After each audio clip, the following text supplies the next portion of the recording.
I'd been in the Corps for over a decade. 3 deployments, 2 continents, 1 Purple Heart I didn't ask for. By the time I came back home to Oregon, my knees ached every time it rained and my sleep came in broken 2-hour increments. But I was alive. That had to count for something. Her name was Casey. We'd met at a bar 2 years earlier, during my leave between rotations. She was tending the counter, with her hair in a messy ponytail and a sharp laugh that cut through the noise like a blade.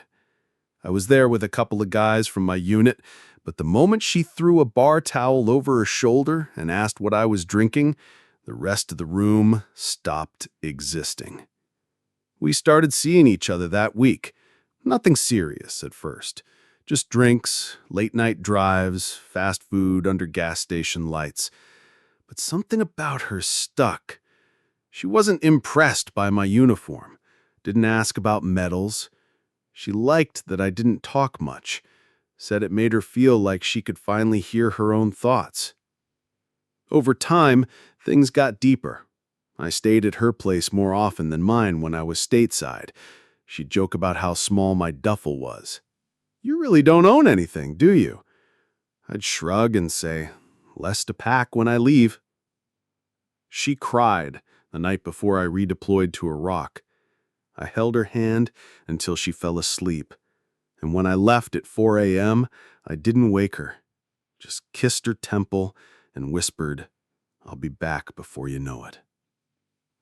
She texted me almost every day, sent photos of her cat, of her meals, of sunsets over the Columbia River. She'd joke about work drama, tell me what regulars came into the bar, ask me when I'd be home. And every time she signed off the same way. "Stay safe. Come back to me." And I believed her. I believed she was mine, that I was hers. Even after the IED, even after the surgery, the metal rod in my thigh, the long months in a rehabilitation facility 2 states over, she called every night, said she was proud of me, said she missed me, sent selfies with that crooked smile and messy hair I loved. When I told her they were discharging me early, not fit for full duty anymore, she sounded so excited, said she couldn't wait to have me home. "We'll start fresh," she said. "No more war, just us." And for a while, I believed that too. She picked me up in a borrowed car, played the same playlist we used to drive to, talked nonstop about everything and nothing. But her voice didn't quite match her eyes. There was something slightly off, like she was trying too hard to sound normal. I didn't say anything. I was too happy to be home, too desperate to believe that the worst was behind us. But in the quiet moments, when she stared a little too long at her phone, when she stepped outside to take calls, when she said, "It's just a friend from work," there was a noise I couldn't unhear. The same one you hear before a storm. Still, low, heavy. I didn't know what it was yet, but I would. The first week back felt like a blur. Between VA check-ins, unpacking, and trying to adjust to civilian silence again, I told myself everything was okay. Casey was working late a lot. Double shifts, she said. The bar had new ownership and they were short-staffed. I nodded and accepted it, because that's what you do when you want something to be true. But little things started piling up. Her phone, once always left on the nightstand or the couch, was suddenly glued to her hand. She took it with her everywhere, to the bathroom, to the laundry room, even when she just stepped outside to get the mail. It wasn't locked, but she always angled the screen away from me. Subtle, practiced, intentional. I noticed different smells in the apartment. Musky perfume, sweet and synthetic, something she never wore before. One night, as she leaned in to kiss me goodbye before work, I smelled a trace of someone else's cologne on her jacket. Not strong, just enough. I could have asked, I could have said something, but part of me didn't want to hear the lie she'd give back. That scared me more than the truth. There were clothes in the hamper that didn't belong to me. Oversized t-shirts, boxers I'd never worn. When I asked casually, she said they were just old sleep clothes from before we met. Maybe. Or maybe she thought I wouldn't notice. Or maybe she didn't care if I did. Either way, I stopped asking. I started watching instead. Once, while she was at work, I cleaned the apartment top to bottom. It wasn't intentional, just one of those days where I needed to do something with my hands. I opened the bedside drawer to throw in some receipts, and tucked beneath a small pile of old notes and nail polish bottles, I found a small black velvet pouch. Inside was a bracelet, thin gold, nothing extravagant, but it wasn't mine. I hadn't bought it, and she'd never worn it in front of me. It didn't look new, but it was carefully stored, hidden like a secret she hadn't decided whether to keep. I sat on the edge of the bed, bracelet in hand, and felt my chest tighten. Not in anger, not yet. Just that creeping numbness that comes when your brain catches up to what your gut has known for weeks. Later that night, we sat in the living room watching TV. She laughed at some reality show, reached for my hand, squeezed it like she still loved me the same way. And I sat there pretending the touch meant something, pretending I hadn't found proof hours earlier. I didn't bring it up. I didn't want to fight. I just wanted to see how long she could pretend nothing was happening. A few days later, I offered to pick her up from work. She told me not to bother. "One of the girls can drive me," she said. "It's out of your way." I insisted anyway. I pulled into the lot 10 minutes early, just in time to see her get into someone else's car. Not one of the girls, not someone I recognized. A tall woman, maybe mid-30s, short dark hair, wearing a tight dress and leather jacket. Casey got into the passenger seat like she'd done it 100 times. They didn't kiss, they didn't hug, but there was something there. Something relaxed, something comfortable, like routine. She didn't see me. I didn't follow. I drove home slow, hand clenched around the wheel, every voice in my head screaming what I still refused to say out loud.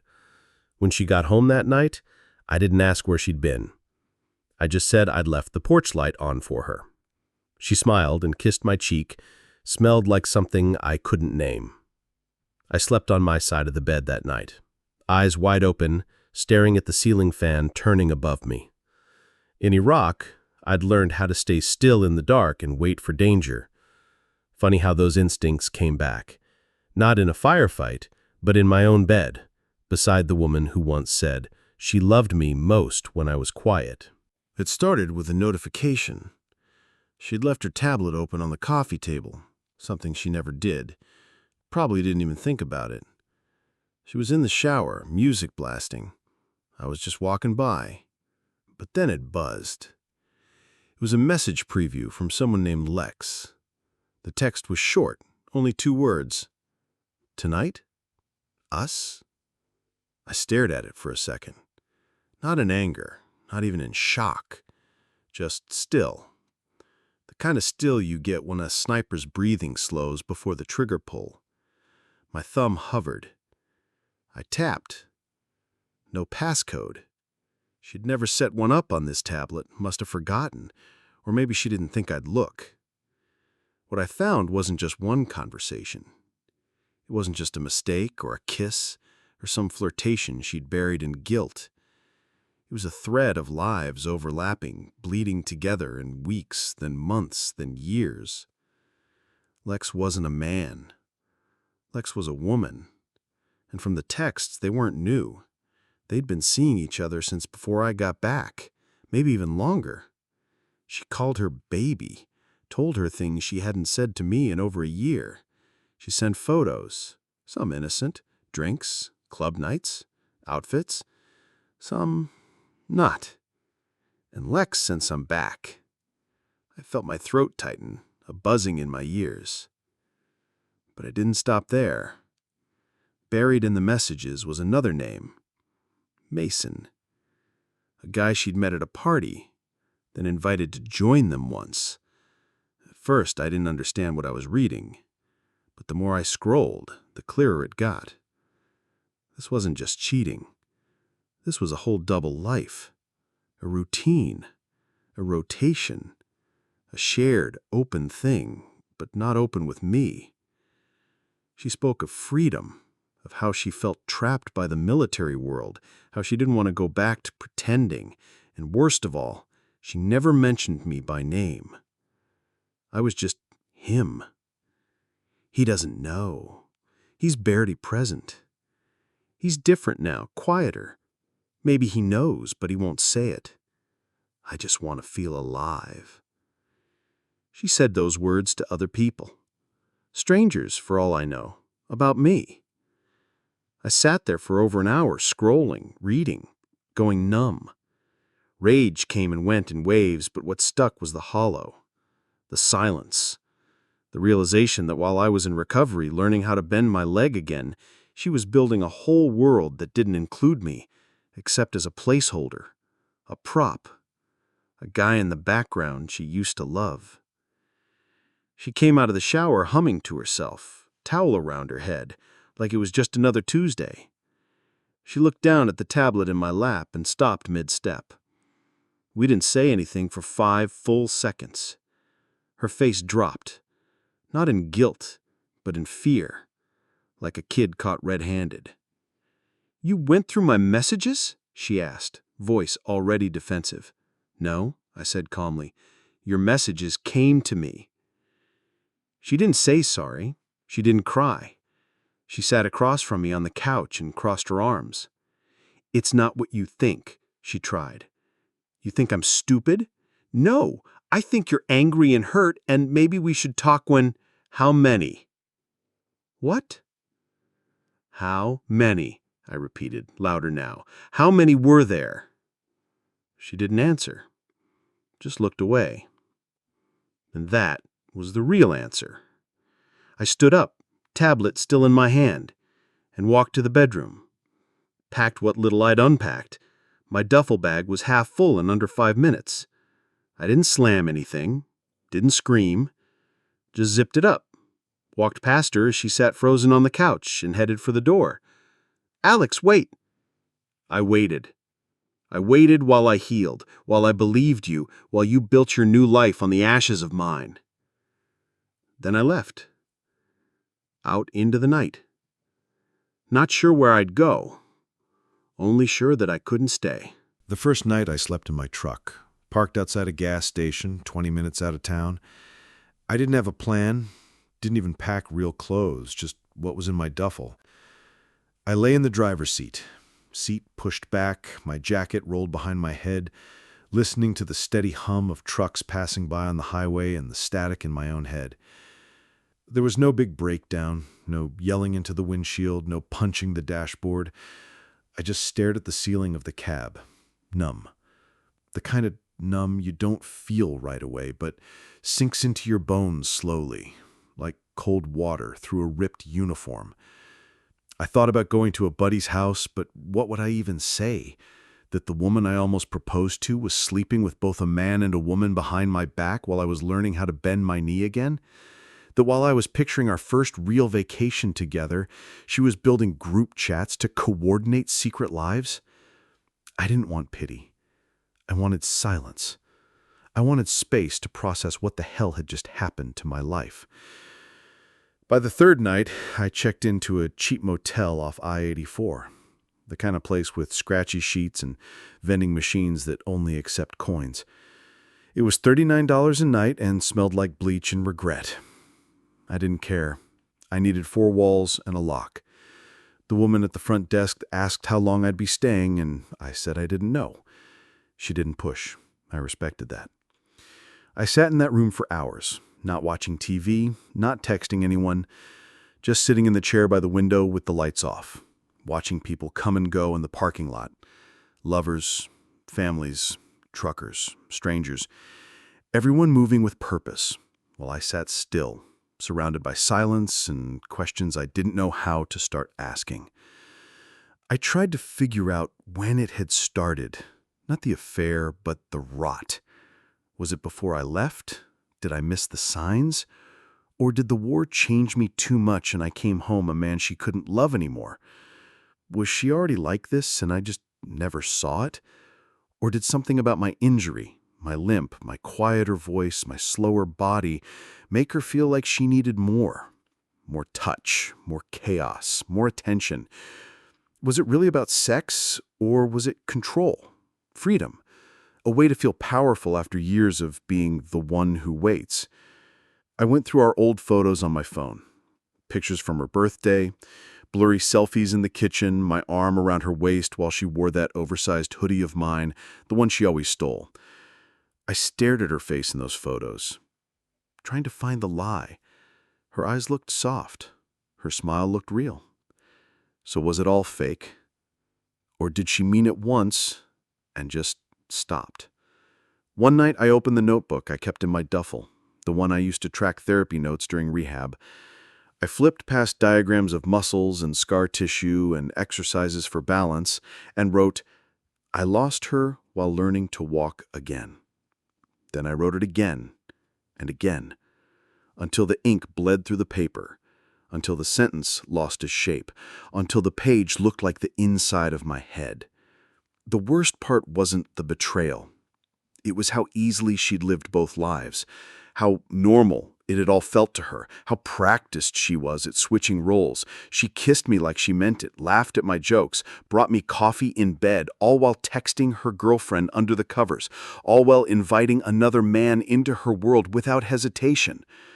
The cruelty wasn't in what she did. It was in how little it seemed to cost her.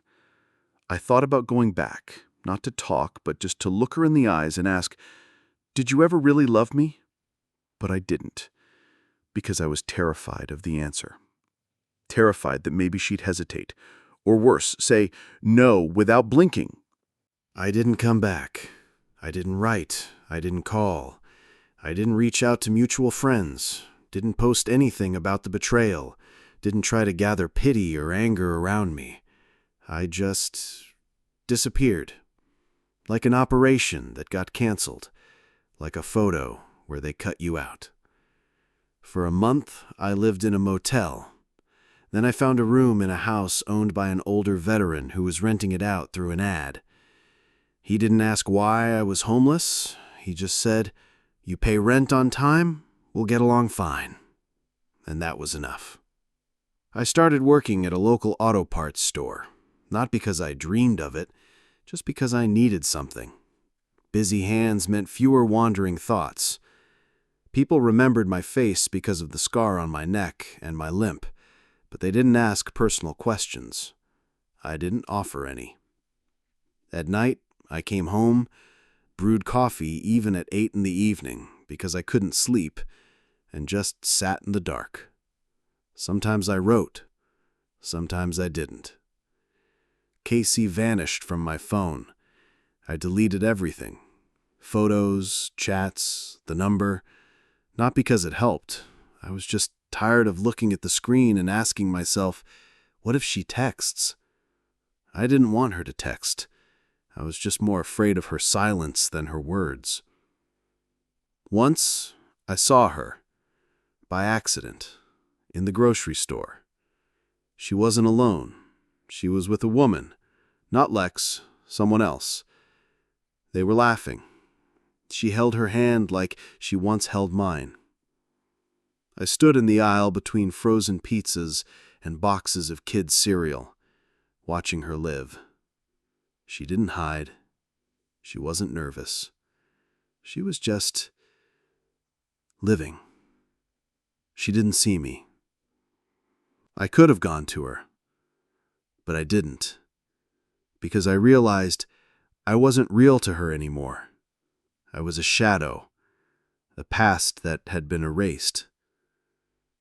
I left without buying anything, drove away in silence, and in that moment, I realized for the first time I wasn't angry, not hurt, not broken, just different. After betrayal, you don't become better. You become heavier, like there's concrete inside you now. Nobody sees it, but it's there. And you have to learn to walk, breathe, and sleep with it. War made me cautious. She taught me to be silent even deeper. I don't expect anything from people anymore, not because everyone is evil, but because I learned not to attach myself to other people's promises. This isn't a story about how I healed. It's just a story about how I survived after losing myself again, but didn't die. I'm no longer the man who came back from war to the woman who promised to wait. I'm the man who came back from war, and that is enough.